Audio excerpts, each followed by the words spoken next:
ज्योति। यह बात ध्यानपूर्वक समझने योग्य है कि अनहद शब्द में केवल आवाज ही नहीं होती, प्रकाश भी होता है। गुरु अर्जन साहिब कहते हैं, मंदर मेरा सबद उजारा, अनद बिनोदी खसम हमारा, कि मेरे अंतर में शब्द ने उजाला किया हुआ है और उस उजाले में मेरी आत्मा को अपने आनंद स्वरूप पति परमेश्वर का दीदार होता रहता है। इसी प्रकाश के बारे में गुरु अमरदास जी का वचन है, कल कीरत परगट चानन संसार। कलयुग में कीर्तन प्रभु का अपना किया कीर्तन। अनहद शब्द सांसारिक जीवों को मार्ग दिखाने के लिए प्रत्यक्ष प्रकाश है।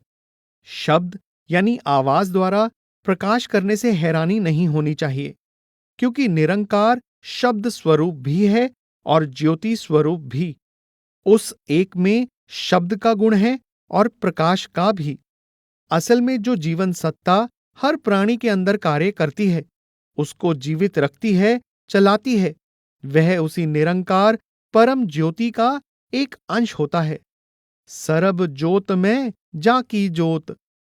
एक भी अंतःकरण उससे खाली नहीं और एक भी क्षण ऐसा नहीं जब वह जल ना रही हो। काट काट ज्योत निरंतरी, बूझै गुरमत सार। चाहे यह ज्योति हर हृदय में जलती है, पर उसके प्रकाश का लाभ संबंधित व्यक्ति को नहीं पहुंचता, क्योंकि मन की नीच प्रवृत्तियां, यौवन का मद, मैं मेरी, तू तेरी के भाव आदि उसके मार्ग में मैले पर्दों की तरह तने हुए हैं। ये पर्दे जला दिए जाएं, तभी वह अगम ज्योति दिखाई देती है। जजा जो तन जीवत जरावै, जो बन जार जुगत सो पावै। अस जर पर जर जर जब रहै, तब जाए जोत उजारो लहै। अगर हमारी काया के अंदर ईश्वरीय ज्योति कार्यशील ना हो, तो यह काया निरा रक्त मांस का लोथड़ा ही बनकर रह जाए। इसके अंदर की सारी गति, प्रवाह या प्रकाश उसी ज्योति के कारण है। सब में जोत, जोत है सोए, तिस दे चानन, सब में चानन होए। यह देह कितनी गंदी है, इसका अनुमान इस बात से लग सकता है कि उस अंदर की गंदगी को बाहर निकालने के लिए एक नहीं, दो नहीं, 9 द्वार हैं। इसके बावजूद यह देह हरि मंदिर कहकर सम्मानित की गई है, क्योंकि इसमें सच्चे प्रभु की ज्योति विद्यमान है। यह शरीर सब धर्म है, जिस अंदर सच्चे की विच जोत। अगम, अगोचर, अदृश्य प्रभु को उसकी ज्योति के रूप में देखा और अनुभव किया जा सकता है, और किसी तरह नहीं। ज्योति हु प्रभ जापदा। और जब तक अपने अंदर ज्योति प्रकाशित या प्रकट ना हो, तब तक एक परमेश्वर के प्रति मन का विश्वास ठीक तरह पक्का नहीं होता। अंतर ज्योत प्रगटी मन मान्या, हर सहज समाध लगाए। उसके बिना सहज समाधि की अवस्था तक पहुंचना संभव नहीं होता। सरसरी बात करें तो शब्द सुना जाता है, ज्योति देखी जाती है। पर जब गुरु नानक साहिब कहते हैं, सबद साचा गुर दिखाया, मन मुखी पछताणियां, तो वह कोई विरोधाभास नहीं बन जाता, क्योंकि शब्द और ज्योति में वही संबंध है जो एक सिक्के के चित्त और पट में होता है। हाँ, ज्योति सद्गुरु के दिखाने पर दिखाई देती है, मनमुख तो अपना अवसर गंवाकर हाथ मलते ही रह जाते हैं।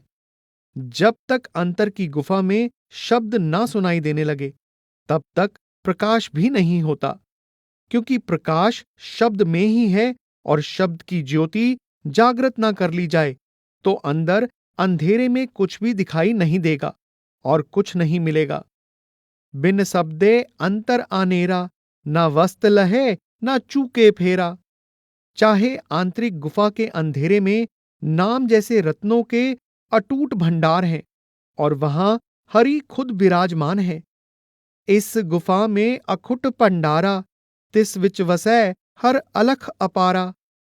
इसलिए पहले गुरु से इस गुफा की कुंजी प्राप्त की जाती है। सतगुर हथ कुंजी, होरत दर खुल्लै नाही। कुंजी से मतलब लोहे, पीतल या चांदी सोने के दांते वाली कील नहीं, बल्कि गुफा के खुलने का भेद है। गुरु इस गुफा का दरवाजा खोलने की विधि बताता है और अंदर शब्द का दीपक जलाने की युक्ति भी। फिर अन्य वस्तुओं की क्या परवाह रह सकती है, खुद जगत का मालिक भी मिल जाता है। हरि की प्रेमपूर्ण सुहागिन अपने प्रियतम का कैसे स्वागत करती है। साच तड़ी तन माडिये, कापड़ प्रेम सिगार, चंदन चीत वसाया, मंदर दसवा द्वार, दीपक सबद विगासया, राम नाम उरहार। वह सदाचार का सिंदूर अपनी मांग में भरती है, प्रीति के वस्त्रों से अपने तन को सजाती है, प्रभु प्रियतम की याद को हृदय में बसाने के लिए चंदन का लेप करती है, नाम के सिमरन का मंगल सूत्र पहनती है और फिर शब्द की ज्योति जलाकर प्रियतम की पूजा करने के लिए 10वें द्वार के मंदिर में आकर खड़ी हो जाती है। हृदय के अंधकार तक किसी तारे, चंद्र, सूर्य, लालटेन, गैस आदि का प्रकाश नहीं पहुंचता। गुरु का जलाया दीपक ही उसे प्रकाशित करता है। अंधकार मिट्यो तेह तनते, गुर सबद दीपक पर गासा। गुरु रामदास जी के अपने अंदर जब शब्द की ज्योति जाग उठी, तो आप अपने मन को परदेश में भटकते फिरते ऊंट की तरह प्यार से समझाते हुए फरमाते हैं। मन कर हला मेरे प्यारिया, विच देही जोत समाल, गुर नौ निध नाम विखालिया, हर दात करी दयाल। दयालु हरि ने बख्शिश की तो सतगुरु ने अमूल्य नाम तेरी अपनी काया के अंदर ज्योति के रूप में प्रत्यक्ष तेरी आंखों से दिखा दिया है। अब तू इसी की पूजा में लग जा, इसी ज्योति को संभाल।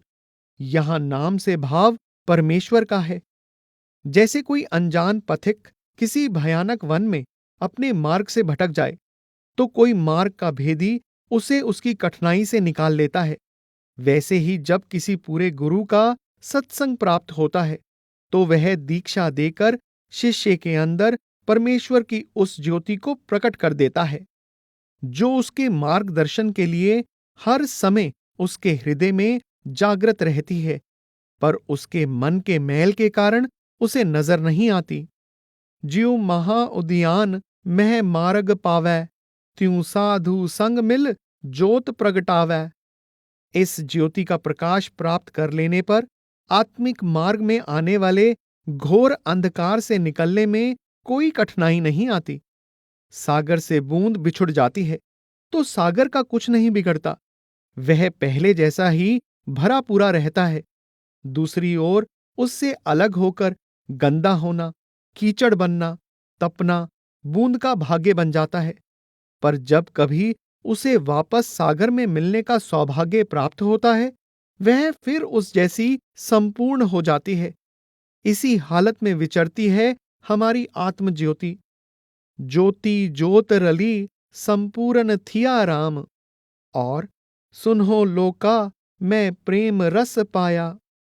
गुरु अर्जन साहिब हमें इस प्रकार सचेत करके अपने निजी अनुभव का वर्णन करते हैं। सहज गुफा में आसन बाध्या, ज्योत स्वरूप अनाहद वाज्या, महा आनंद गुर सबद विचार, प्रिय स्यों राती तन सुहागण नार।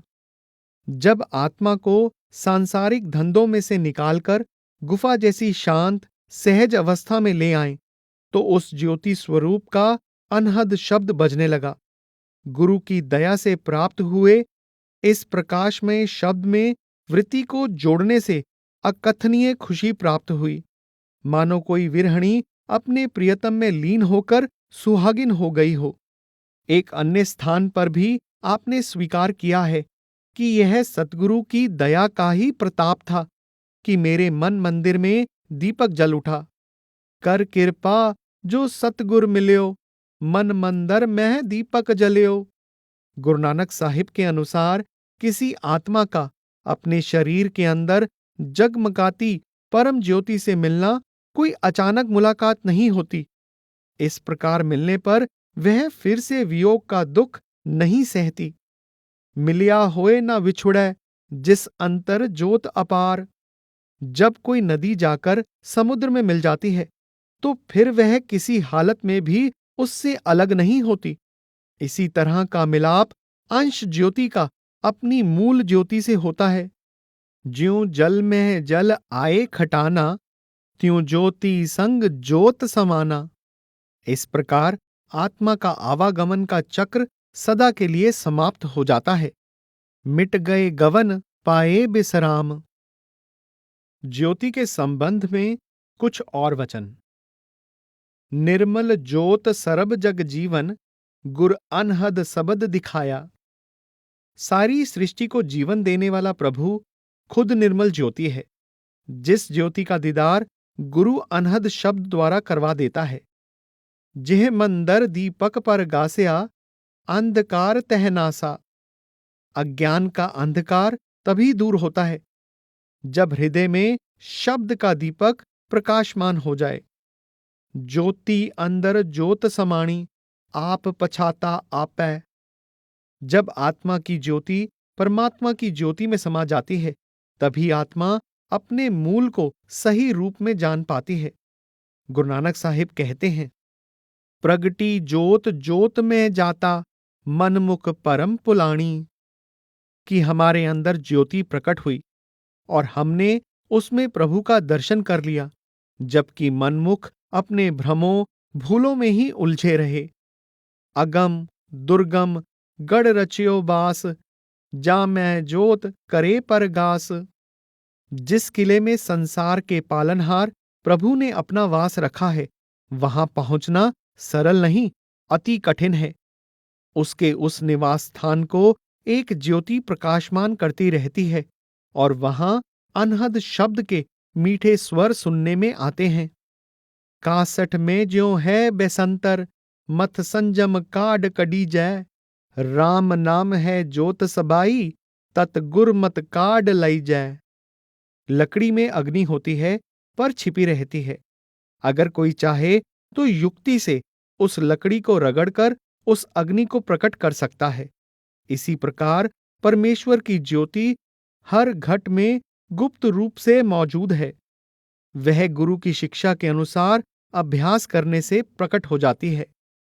पांडा तो वह कौन जे कच्चा साजया, तातू पंज रलाए कूड़ा पाजया। पांडा आड़ंग रास जां तिस पावसी, परम ज्योत जागाए वाजा वावसी।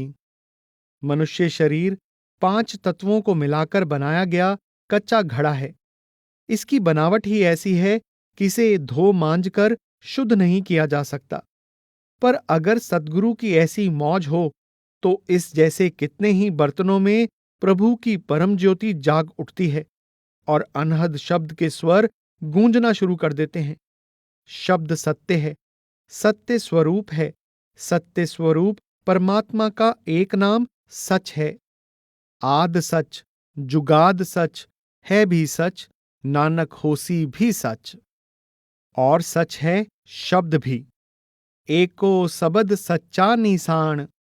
दीक्षा के समय जो मंत्र सतगुरु देते हैं, वह उस सच्चे के शब्द का ही मंत्र होता है।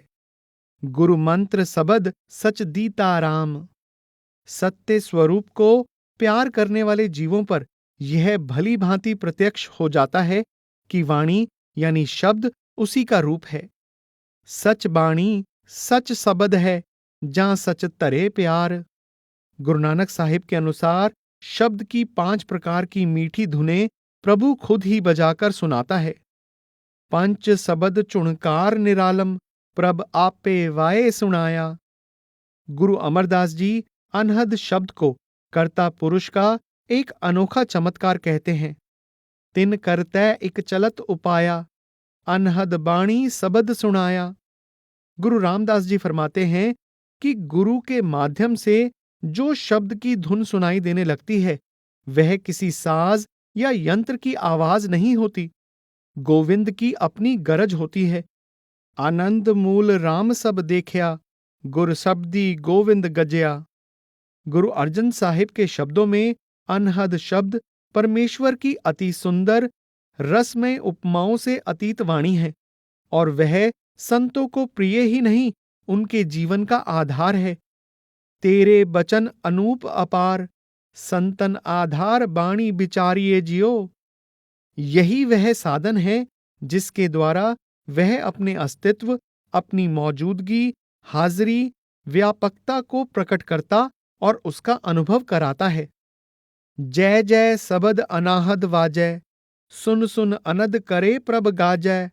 प्रगटे गोपाल महांत के माथे, नानक उधरे तिनके साथे। कबीर साहिब उसे अपने राम राजा की बजाई किंगरी कहते हैं। राजा राम अनहद किंगरी बाजय। प्रभु ही शब्द है। चाहे कहने सुनने में यही आता है कि प्रभु सचखंड में बसता है, वह हमसे कदापि दूर नहीं। हमारे मुख से निकला हर लफ्ज उसके कानों में पड़ता है। हमारी की गई कोई हरकत उसकी दृष्टि से ओझल नहीं रहती। वह हर समय हमारे सम्मुख होता है, शब्द के रूप में।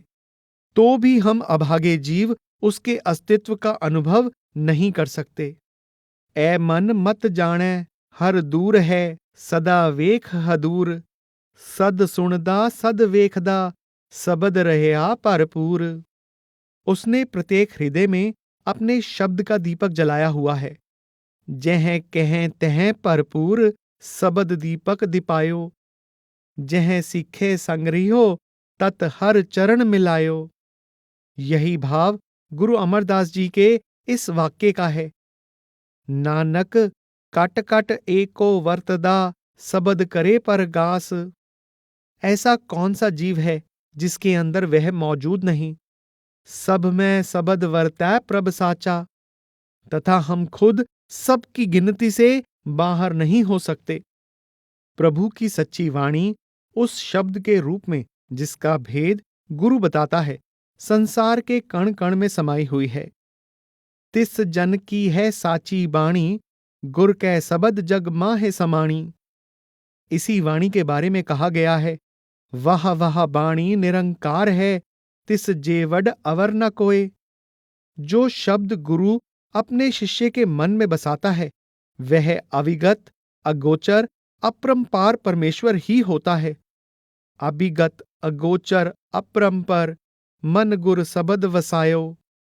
शब्द कर्ता की सृजन शक्ति है। जितनी भी सृष्टि दिखाई देती है, और पता नहीं कितनी और देखने में आती भी नहीं, शब्द द्वारा रची गई हैं। जब उसकी ऐसी मौज होगी, शब्द द्वारा प्रलय लाकर इसको मिटा देगा, और जब इसकी फिर नए सिरे से रचना करनी होगी, शब्द द्वारा ही करेगा। गुरु अमरदास जी के कथन के अनुसार, उत्पत परलो सबदे होवै, सबदे ही फिर ओपत होवै।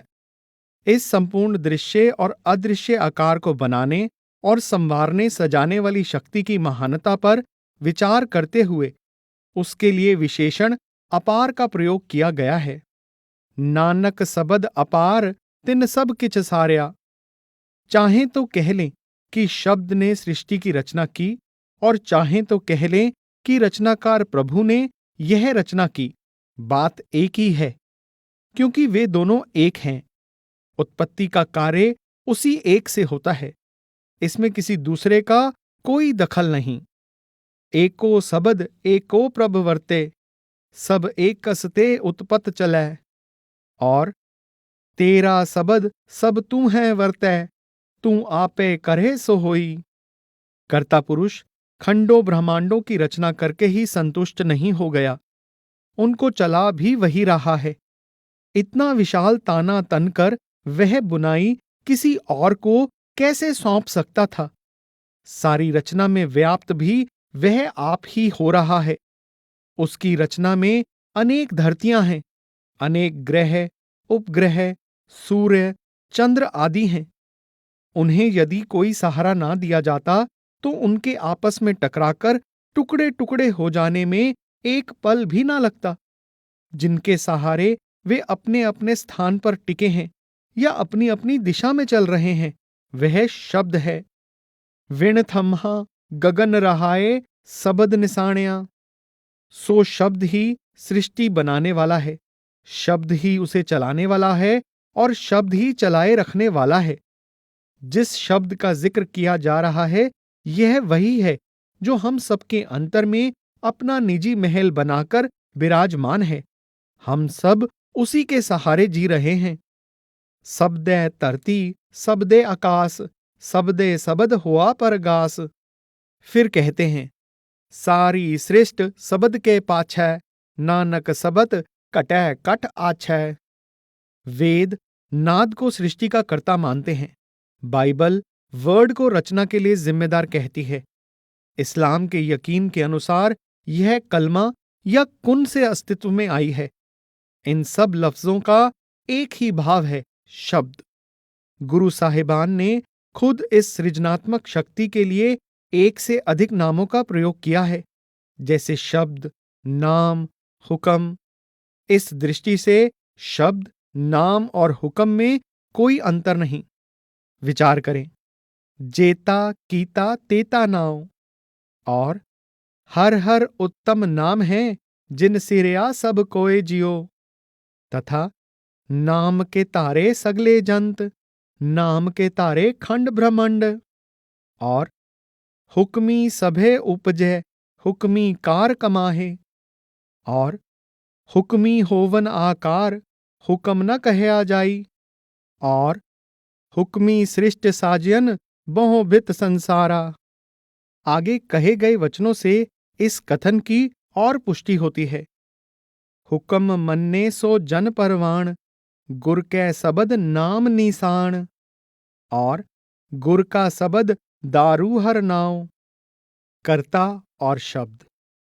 जब मूर्तिकार किसी मूर्ति का सृजन करता है या चित्रकार किसी चित्र का, तो पत्थर पर मारी हर चोट या कैनवस पर खींची हर रेखा हाथ के जरिए होती है। अगर कोई पूछे कि इस कलाकृति को पैदा करने वाला कौन था, कलाकार या उसका हाथ, तो हम क्या उत्तर देंगे? कलाकार की प्रतिभा और प्रेरणा के बिना हाथ कुछ नहीं कर सकता था, न हाथ की अमली सहायता के बिना कलाकार। यही सोचकर कभी परमेश्वर को सृष्टि का कर्ता कह दिया जाता है, कभी शब्द को। कर्ता हैं वे दोनों ही, अगर वे दो हैं। सूरत शब्द। सूर्य से किरणें फूटती हैं और उसके चारों ओर ऊपर नीचे हर ओर फैल जाती हैं। किरणों का यह फैलाव किसी प्रकार के अलगाव में नहीं पड़ता, कोई भेदभाव नहीं करता। किरणें समुद्र पर भी गिरती हैं, पहाड़ पर भी, मैदानों पर भी। ये गंदगी के ढेर को भी वैसे ही लाभ और कृपा प्रदान करती हैं जैसे दूध से सफेद बर्फ के ढेर को। जिस तल पर किरणें गिरती हैं, वह अगर साफ सुथरा हो, चमकता हो, तो वह किरणों का रूप बन जाता है, उसमें से प्रकाश फूटने लगता है। अगर वह काला कलूटा, मैला हो, तो वह किरणों के प्रकाश पर भी पर्दा डाल देता है। किरणों के सार्थक ना होने के लिए सतह या तल दोषी होता है। किरणों की अपनी उज्ज्वलता में किसी प्रकार की कमी नहीं आती। इसी प्रकार शब्द हर हृदय पर समान रूप से कृपा करता है। अगर कोई उसे सुनने की ओर से लापरवाह रहे तो उसका दुर्भाग्य। जिस प्रकार प्रकाश की धारा सूर्य से निरंतर निकलती रहती है, उसी प्रकार शब्द की धारा सत्पुरुष से सदा बहती रहती है। किरणें सूर्य का ही विस्तार होती हैं। सूर्य से अलग उनका कोई अस्तित्व नहीं होता।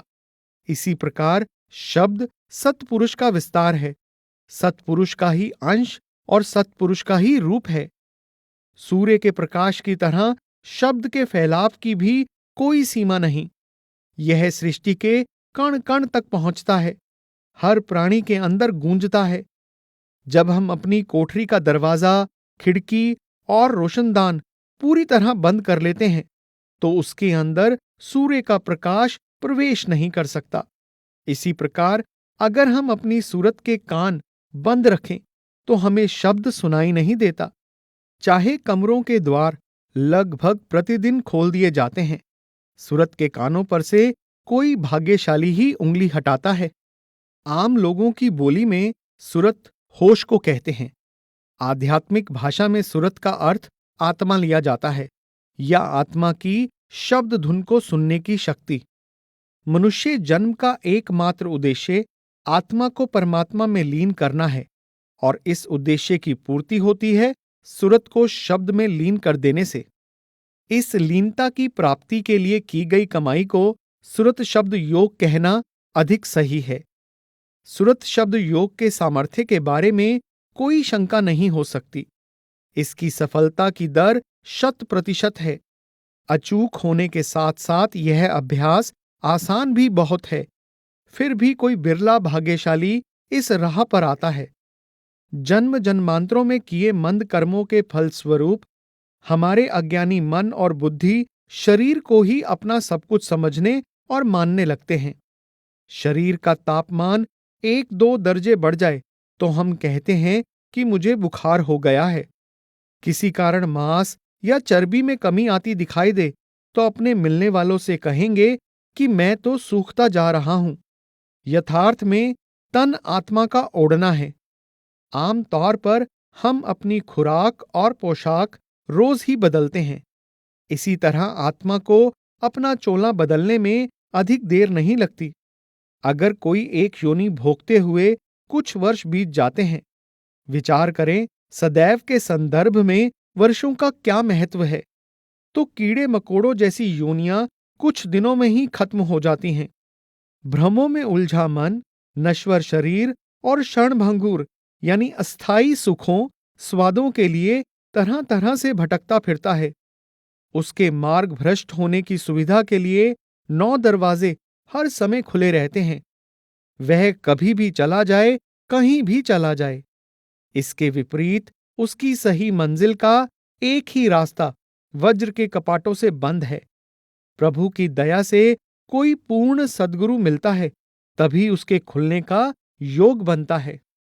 जैसा कि पहले कहा जा चुका है, सुरत शब्द के अभ्यास की विधि बड़ी सरल है। मन को गलत दिशाओं में भटकाने वाले 9 द्वारों से होकर बाहर भागने से रोका जाता है। तब वह अपने सही स्थान और केंद्र में आंखों के पीछे टिक कर बैठ जाता है। इस स्थान को संत महात्माओं ने अलग अलग नाम दिए हैं, जैसे 10वां, तिल, घरदर, मुक्ति द्वार, शिव नेत्र आदि, पर भाव सबका एक ही है। यह वह स्थान है जहां सत्पुरुष से उत्पन्न शब्द हर क्षण हर पल धुनकारे देता है। तेरे द्वारे तुन सहज की, माथै मेरे दगाई। जिस प्रकार आग में प्रकाश होता है और गर्मी भी, शब्द में प्रकाशित करने या चमकाने का सामर्थ्य होता है और जलाने का भी। इसका अभ्यास करने से इसकी आग जीव के अनेक जन्मों में इकट्ठे किए कर्मों को जलाती जाती है।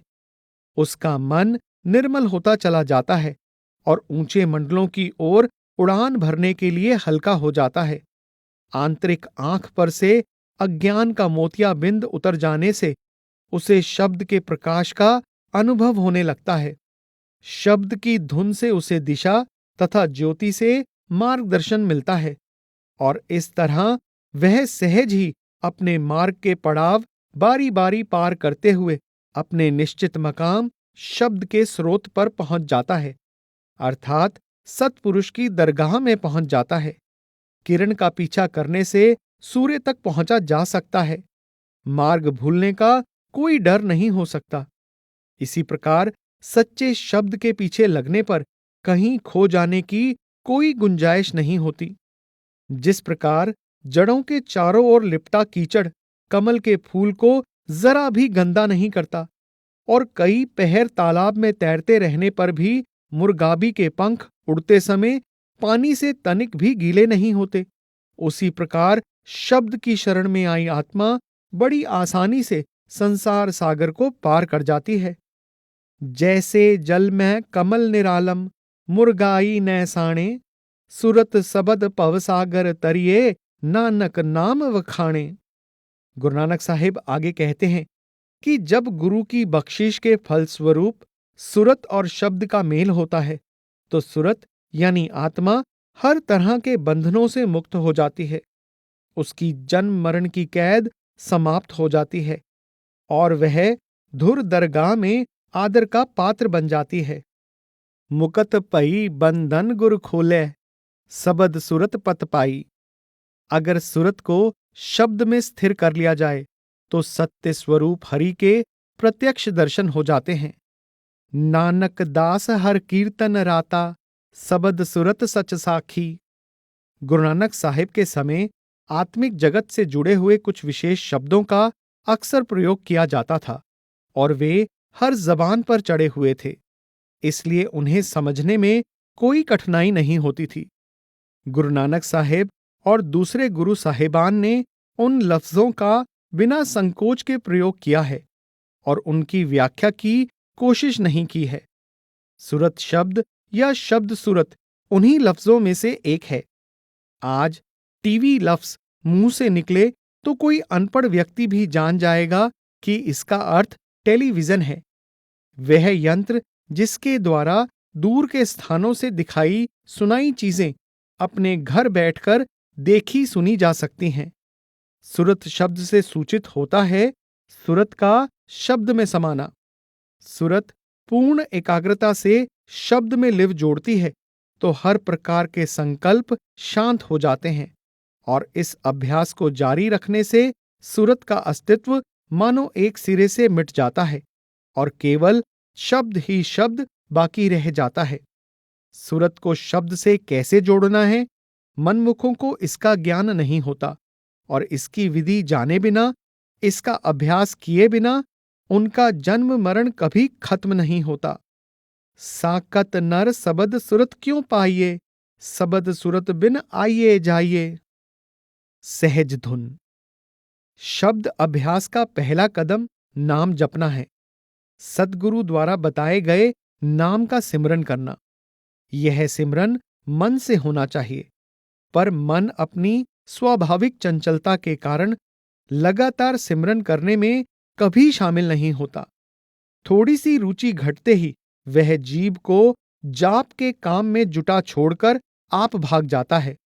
अभ्यासी उसे बार बार घेर कर वापस लाता है और वह मौका पाते ही फिर दूर चला जाता है।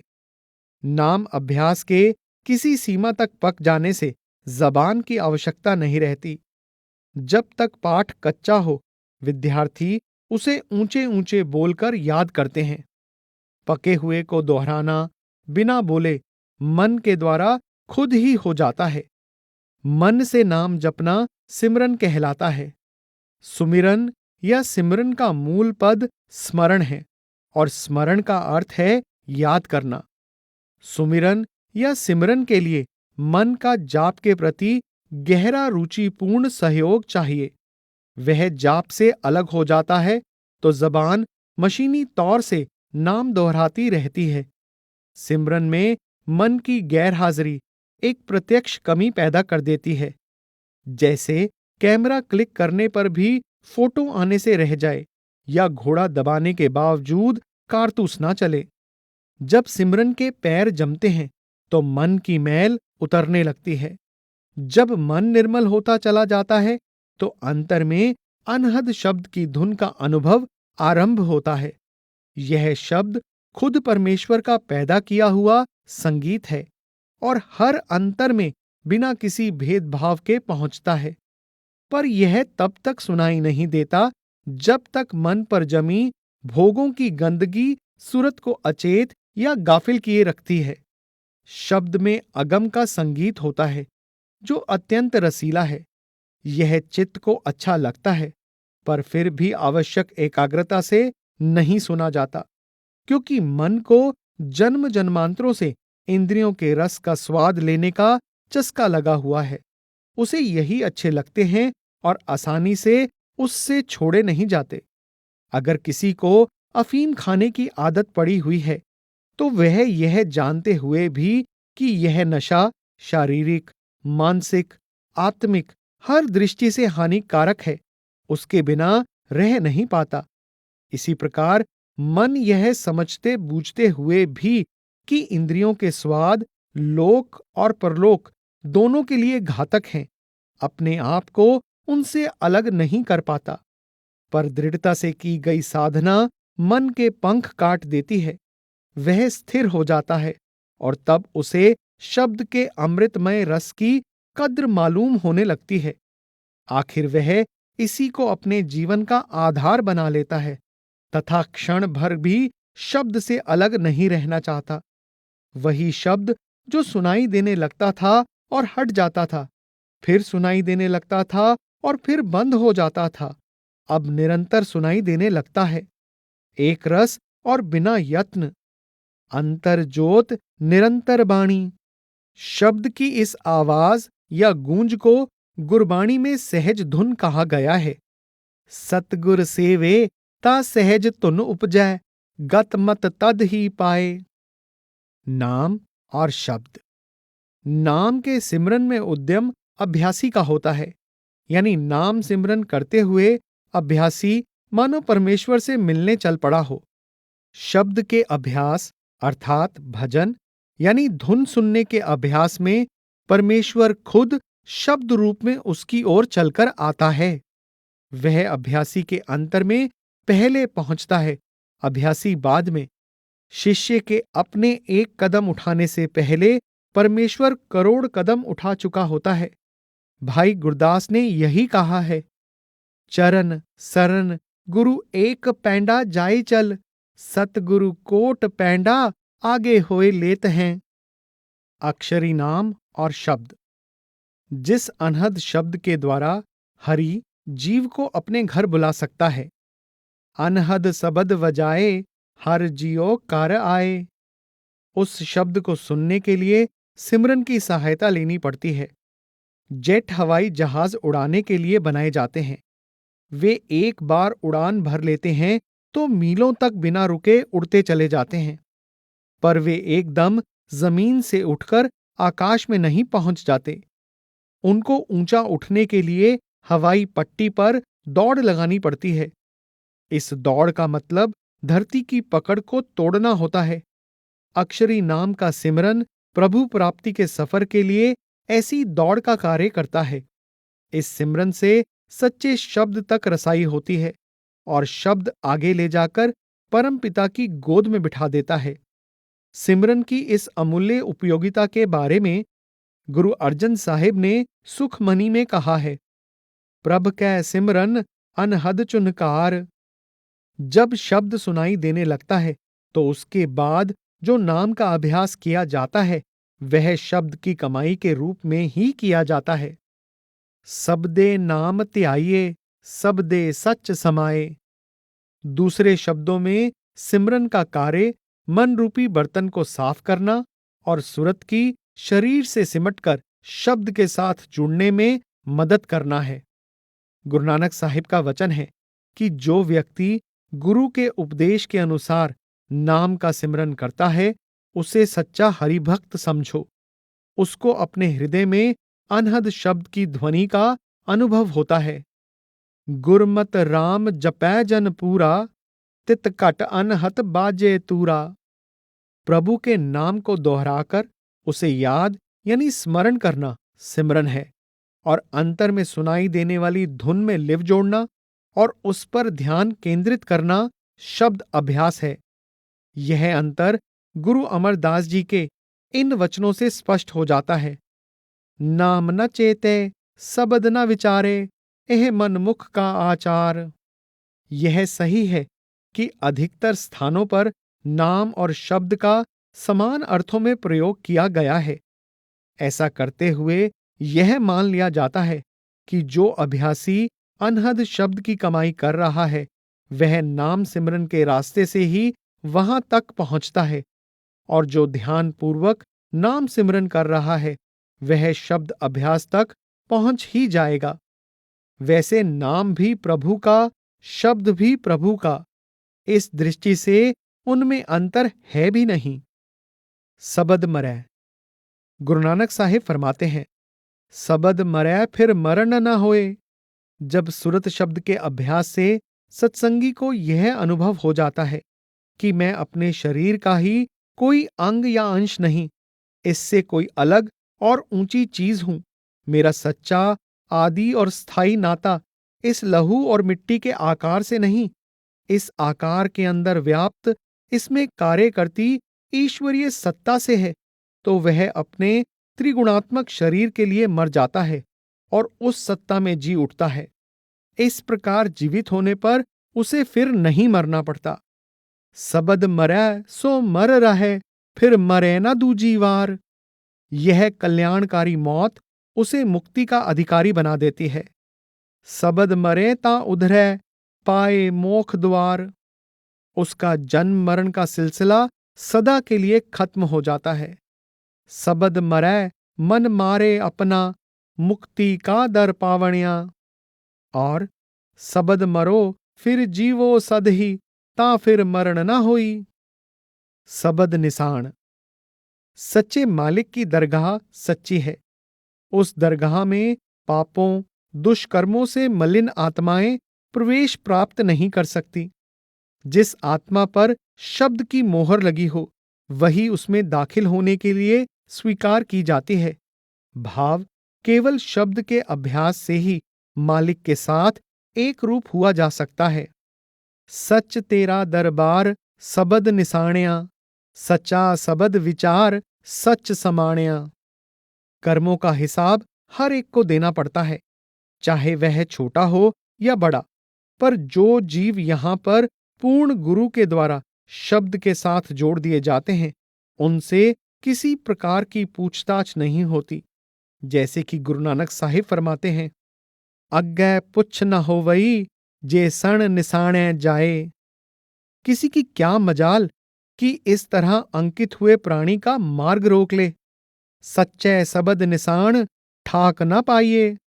यह निशान या परवाना शब्द का भेद जानने और उसका अभ्यास करने से प्राप्त होता है।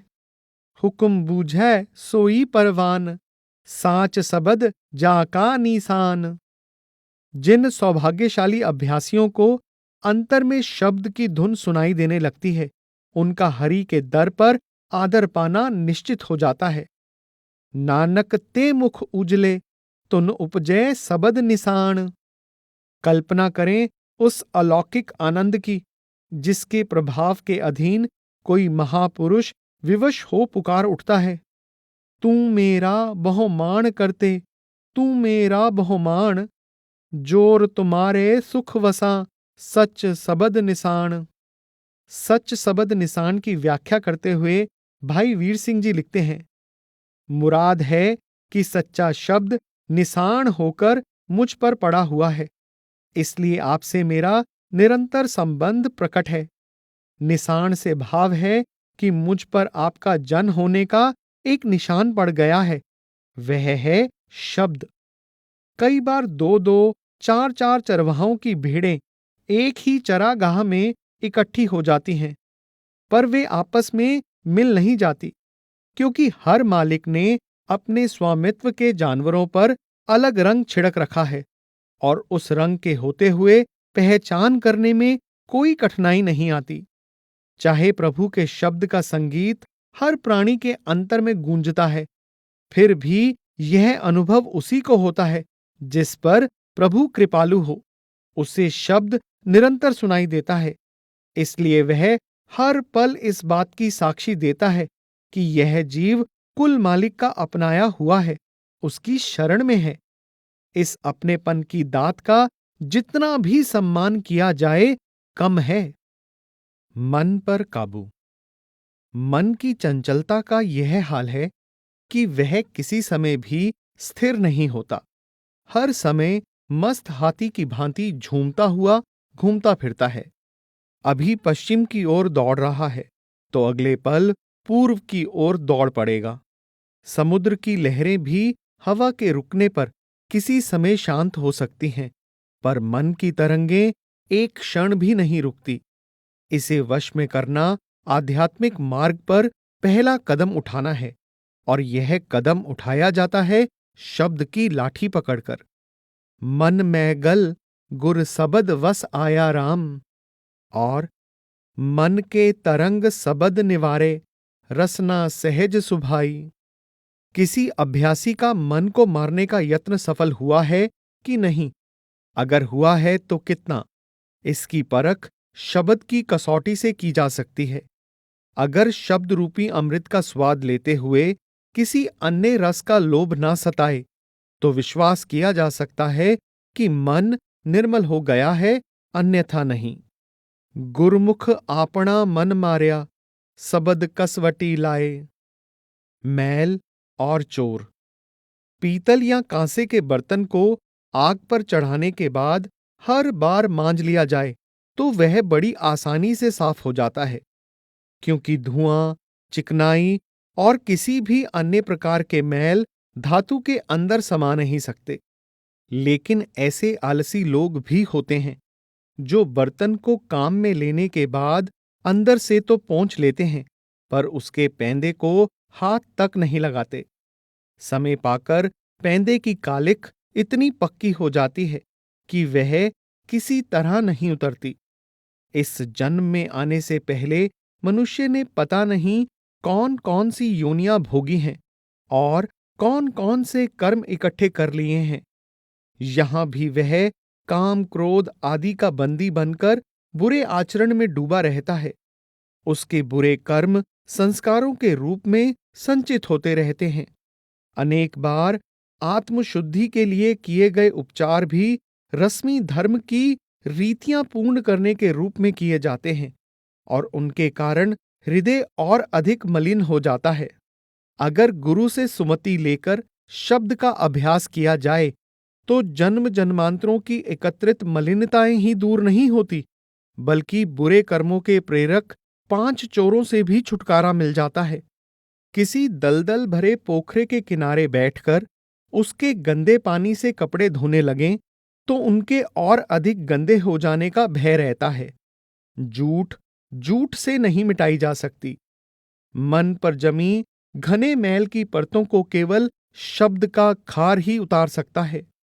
बिन अब सबद न मांजिए, साचे ते सच होए। और बिन सबदै मैल न उतरै, मर जम में होए खुआर। शब्द का अपना रंग ऐसा कल्याणकारी है कि उसके संपर्क में आकर जीव की संपूर्ण मलिनता दूर हो जाती है और वह साफ सुथरा हो जाता है। सबद रते से निर्मले, हौ सद बलिहारे जास।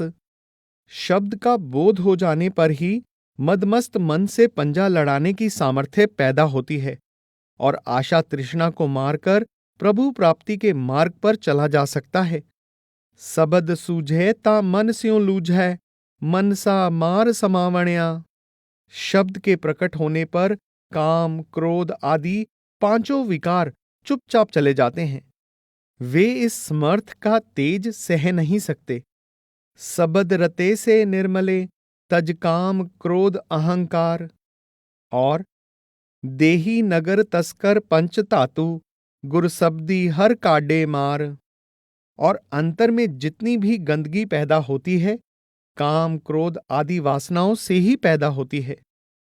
तृष्णा एक साधारण अग्नि होती है जो सारी वनस्पति में छिपी रहती है और जो पानी, रेत, ऊन के कंबल आदि से कैसे भी बुझा ली जाती है। एक और आग है तृष्णा, जो बड़ी भयंकर है। वह मनुष्य के हृदय में शोले बनकर जलती है और बिना शब्द के किसी और तरीके से वश में नहीं आती। जैसा कि गुरु नानक साहिब ने कहा है, तृष्णा अगन सबद बुझाए। अगर कोई सोचता है कि किसी विशेष पदार्थ की प्राप्ति से या उसका प्रयोग करके उसके प्रति उसकी तृष्णा समाप्त हो जाएगी, तो वह अपने आप को धोखा दे रहा है। इस प्रकार तृष्णा को मिटाने का यत्न उल्टा उसे भड़काने का कारण बनता है। परंतु शब्द रूपी अमृत का सेवन तृष्णा को जड़ से उखाड़ देता है, उसे सदा के लिए शांत कर देता है, चाहे वह तृष्णा किसी भी प्रकार की हो। गुर का सबद अमृत है, जित पीतै तिख जाए। गुरु के शब्द से केवल प्यास ही नहीं बुझती, वह सुख मिलता है, परम सुख, सहज सुख, जिसमें कभी कमी नहीं आती। गुर कै सबद तिखा निवारी, सहजे सूख समावण्या। पापों का नाश। अहम या हौमे के अधीन कर्म करना, उन कर्मों की फसल काटने के लिए जन्म लेना, इसी प्रकार और कर्म करना तथा और जन्म लेना, इसी चक्रव्यूह में उलझा रहता है हम सबका जीवन। इंसान कमजोरियों का पुतला है और काल ने उसे फंसाने के लिए कदम कदम पर वासनाओं के अनेक जाल फैलाए हुए हैं। बार बार भोगे स्वादों के आदी हुए मन को विषयों का मीठा जहर मिले तो वह उसे खाने में बिल्कुल नहीं हिचकिचाता, और बार बार मुंह की खा लेने के बाद हारी हुई बुद्धि भी उसे इस रास्ते से रोकने का यत्न नहीं करती। इसलिए सारी उम्र उससे तरह तरह के कर्म होते रहते हैं। इंसान के कर्म ज्यादा होते हैं और भुगतान कम का होता है, इसलिए वे इकट्ठे होते चले जाते हैं और इस तरह कर्मों की तह के ऊपर तह जमती चली जाती है। यह प्रभु की अपार दया है कि उसने इस प्रकार अनंत छोटे बड़े पापों और आवागमन का भागी बनाने वाले अन्य कर्मों को बिना भोगे मिटाने की विधि रची है। वह है शब्द की कमाई। मेरा प्रभ है गुण का दाता, अवगण सबद जलाए, और साच सबद हृदय मन माहे, जन्म जन्म के किल विख जाहे। ज्यों ज्यों शब्द का अभ्यास किया जाता है, अहंकार जो जन्म रोग बनकर जीव से चिपटा हुआ है, धीरे धीरे समाप्त हो जाता है। गुर कै सबद कमल पर गास्या, हौ मैं दुर्मत खोई। माया नागिन के तेज डंक बेअसर हो जाते हैं। माया पुअंगम सरप है, जग केरिया बिख माए। बिख का मारण हर नाम है, गुर गरुड़ सबद मुख पाए। सुरत का शब्द से संयोग होने पर कथीर सी कच्ची धातु जैसा गुणहीन मनुष्य सोने जैसा मूल्यवान बन जाता है। कच हो कंचन पयो, सबद गुर सरवणह सुण्यो। वह मानो किसी नखलिस्तान यानी मरुभूमि में हरा भरा स्थान में जा बैठता है और उसकी सब भटकन और क्लेश दूर हो जाते हैं। उसका जीवन स्थायी सुख, शांति और आनंद में बीतता है। कल कलेस गुर शब्द निवारे, और गुर कै सबद सुख शांत शरीर, तथा सदा आनंद रहे दिन राति, पूरे गुर कै सबद समाणे। उसका जीवन एक ऐसा चमन बन जाता है जिसमें पतझड़ कभी नहीं आता, सदा बसंत ही खिला रहता है। सदा बसंत गुर सबद विचारे। अभ्यासी की इस लोक में जय जयकार होती है। जय जयकार होत जग पीतर, सबद गुरु रस चाखै। और परलोक में भी उसे आदर प्राप्त होता है। सबद मिले से सूचाचारी, साची दरगह माने। ऐसे व्यक्तियों को ही जीवन मुक्त कहा जाता है। जीवन मुकत जहां सबद सुनाए। यम। जिस अभ्यासी की वृत्ति एकाग्र हो जाए और लिव अंतर में लग जाए और उसे नतीजे के तौर पर अनहद शब्द सुनाई देने लगे, तो उसका यम से कोई सरोकार नहीं रहता। कुंगरू वाजै जे मन लागै, तो जम कहा करे मोसियु आ गए। असल में जिस स्थान पर कोई साधु मौजूद हो और सिमरन तथा शब्द अभ्यास किया जाता हो, वहां यम के दूत पैर नहीं रखते, क्योंकि धर्मराज ने अपने दूतों को चेतावनी दे रखी है कि अगर तुम उस जगह के निकट भी पहुंचोगे तो ना तुम बच पाओगे ना मैं खुद। जह साधु गोविंद भजन, कीर्तन नानक नीत। ड़ाहूं ड़ा तू ड़ै छूटे, निकट न जाइयो दूत। और सच्चा सबद विचार, काल विधूसिया। सबद समावणिया। हम विचार कर चुके हैं कि शब्द कर्ता पुरुष का विस्तार है, उसी का रूप है। जो भाग्यशाली आत्माएं अभ्यास करके शब्द में समा जाती हैं, शब्द से अभेद हो जाती हैं, उनको दोबारा वियोग नहीं सहना पड़ता, क्योंकि यह मेल स्थायी होता है और संपूर्ण भी। वे प्रभु में भी स्वाभाविक ही मिल जाती हैं। शब्द में इस तरह कौन सी आत्माएं समाती हैं? वे जिनका प्रभु में मिलना, उससे एक रूप होना धुर से, सच्ची दरगाह से निश्चित किया गया है। जो तुर राखियन मेल मिलाए, कदे न विछुड़े सबद समाए। गुरु अमरदास जी एक और स्थान पर कहते हैं, जिस सतगुर मेले सो मिलै, सच्चै सबद समाए। जिस आत्मा को परमात्मा अपने साथ मिलाना चाहता है, उसे वह सतगुरु की संगति में लाता है, और सतगुरु उसे सच्चे शब्द में समाने के मार्ग पर लाकर परमेश्वर से एक रूप कर देता है। अगर अहम भाव को त्याग कर खुद को शब्द में मिटा दिया जाए, शब्द में लीन कर दिया जाए, तो ऐसा अनंत जीवन प्राप्त हो जाता है कि फिर मरना नहीं पड़ता। मनुष्य जीते जी मुक्त हो जाता है।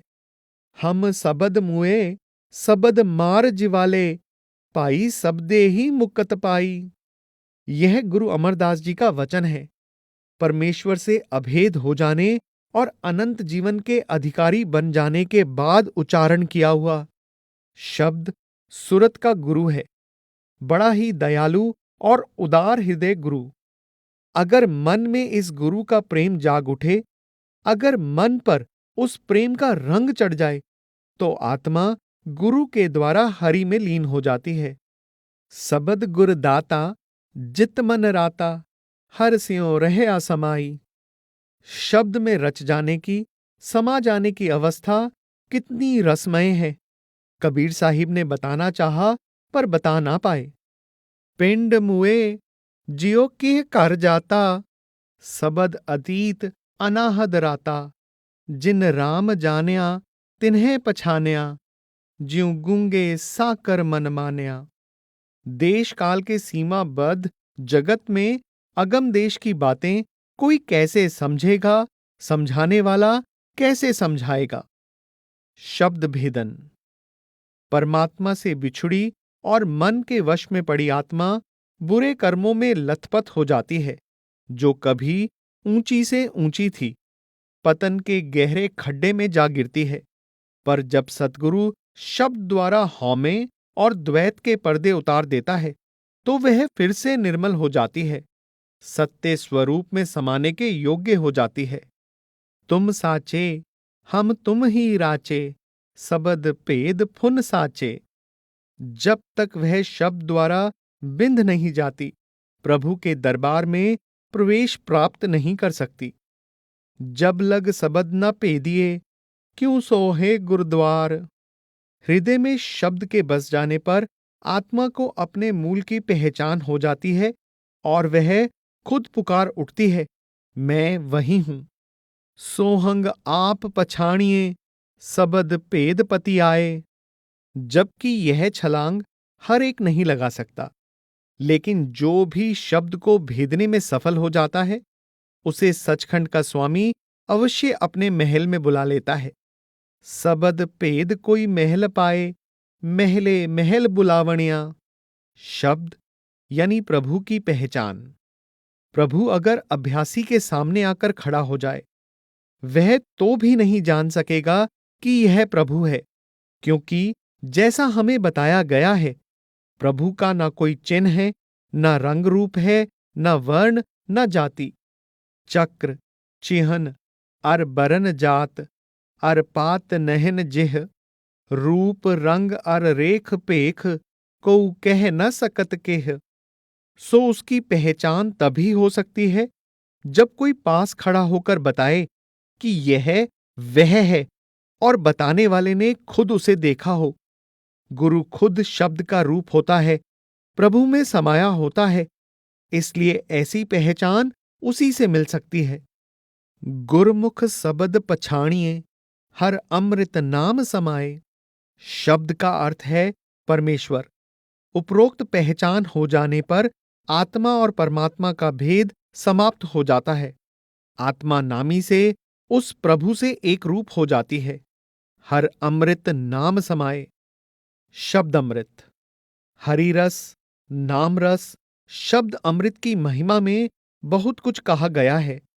उन महापुरुषों द्वारा जिन्होंने इसका स्वाद लिया है, इसे जी भर कर पिया है। सांसारिक लोगों द्वारा इच्छित बड़ी से बड़ी वस्तु राज अथवा सत्ता है, क्योंकि राज से बहुत कुछ अपने आप मिल जाता है, जैसे अपार धन, बहुमूल्य वाहन, आलीशान निवास स्थान, नौकर चाकर आदि सुख सुविधाएं, मान, ऐश्वर्य। इसके विपरीत रूहानी पथ के पथिक केवल मुक्ति मांगते हैं, क्योंकि मुक्ति जन्म मरण और जन्म मरण से संबंधित अनेक दुखों, झंझटों से सदा के लिए छुटकारा दिला देती है। पर जिन हरि के जनों को उसके चरण कमलों का प्यार मिल जाता है, वे राज और मुक्ति दोनों को ठुकरा देते हैं, क्योंकि कोई किसी प्रकार का भी अन्य रस इस परम रस का मुकाबला नहीं कर सकता। गुरु अर्जन साहिब, जिनसे शब्द के रूप में प्रभु बोलता था, फरमाते हैं, अमृता प्रिय बचन तुहारे, अत सुंदर मनमोहन प्यारे, सब हूं मध निरारे, राज न चाहूं मुकत न चाहूं, मन प्रीत चरण कमलारे। गुरु अमरदास जी के अनुसार, गुर का शब्द अमृत है, जित पीतै तिख जाए। और वह इतना मीठा है कि उसे महारस कहे बिना न्याय नहीं हो सकता। गुर का शब्द महारस मीठा, हर कै नाम मुकत गत पाई। गुरु अमरदास जी ने इसके लिए अमृत का ही प्रयोग किया है। अमृत एको शब्द है, नानक गुरमुख पाया। गुरु नानक साहिब ने इसकी महारस कहकर बड़ाई की है। गुर का शब्द महारस मीठा। वह कहते हैं, कूजा मेवा मैं सब किछ चाख्या, एक अमृत नाम तुम्हारा।